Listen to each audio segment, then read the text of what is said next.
Welcome to Fantasy Legends. My name's Scott, and today we're going to go through Final Fantasy 1, different strategies for party makeups, what works, what doesn't. With the Pixel remaster, I thought we would take a look at this, as obviously some people are struggling to know what party they should choose in terms of job classes. Now, in Final Fantasy 1, you actually get a choice of 6 playable party members.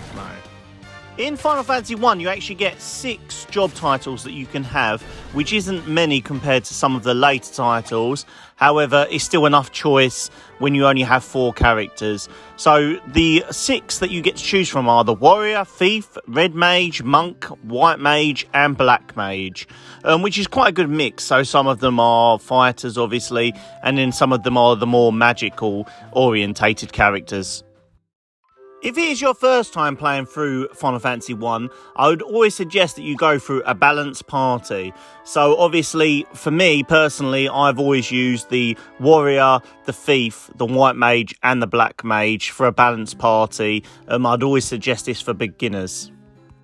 Now, with this makeup that I was saying about, it's really good in terms of 2 strong physical fighters, and obviously you do have access to all the magic in the game. If you've got White and Black Mage in this game, you always have all access to all the magic, which is brilliant in certain respects. However, the only problem with this makeup that I have found is that the Thief has a very weak physical defense, and so obviously do the mages, which is always going to be problems with your magic dealers. But with the Thief also having a weak defense, you can rely too much on the Warrior to just keep defending you, which will lead to a lot of KOs.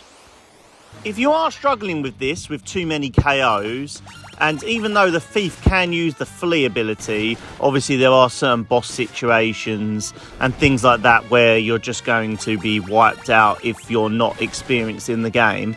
You can switch it up by using 2 warriors, a White Mage and a Black Mage, as this would solve the problem in terms of having a vulnerable second character.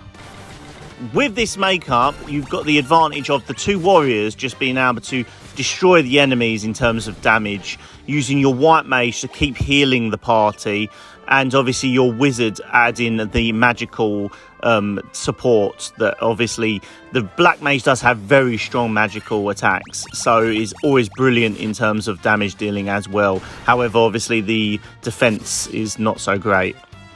Now, if you're not too worried about magic and you just rather have a physically based party, I would suggest the Warrior, the Red Mage, and then a White Mage. This will allow you to have access to all the healing magics, meaning that it's a bit easier to obviously keep your party healed up, while having the Red Mage for a few of the Black Mage spells, and also his ability to heal as well, so obviously he's a backup healer. Obviously, with the 2 warriors, this will give you a lot of damage dealing. If you really want to be extreme with the damage dealing, you could always go with 3 warriors and 1 White Mage. That would be just, crazy in terms of your ability to damage a lot of enemies. However, obviously, your magic in that would be so limited. So, obviously, any enemy with a high physical defense, you'll struggle with. Now, if you want a magic-orientated party, you are going to struggle a bit more than a physically orientated in this game, just due to the fact that it seems to be a lot of the enemies are easier to take down with the warrior class than they are with some of the magical classes. However, what you could try is the Red Mage, White Mage and Black Mage. This is quite a good party makeup, as the Red Mages can deal quite a bit of damage still, and obviously you get access to all the magic while having, 3 people that can heal, 3 people that can use black magic. So you've got a really wide variety of different things that you can do there. The only thing I would caution with a magic type makeup is the fact that you've really got to watch your MP, because just for the fact that obviously in the game you don't get that many spell slots. And depending on what version you're playing, by the way, because obviously the Pixel remaster doesn't use MP as a actual number. It uses just the amount of spells you can use for that level. However, if you're playing on some of the other versions, you get MP. So, yeah, so you just got to keep watching the levels of your magic very closely if you're using a magic-orientated party. So So they're the party makeups that I would suggest more for beginners. However, if you're a really experienced player, a lot of people like to try different challenges.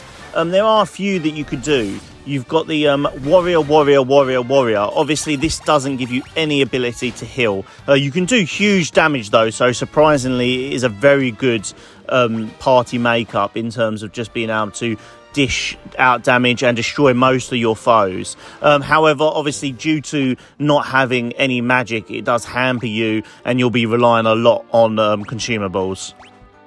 Another couple of challenges you could try is, for example, the Four Thieves, which are really hard due to you've got no healing and you've got low defense. However, obviously, physically you are strong and you can attack quite well, so that you're not hampered in that way. Obviously, also, you can run away from most of the battles with Four Thieves due to your high speed. You also have the Four Monk challenge, which is really deadly, especially at the lower levels, where you just take so much damage and you have to be careful at every stage. You'll be relying completely on consumables, like you would be the thief as well. However, your damage output will be crazy, as the monk is actually the strongest class in terms of strength in the game.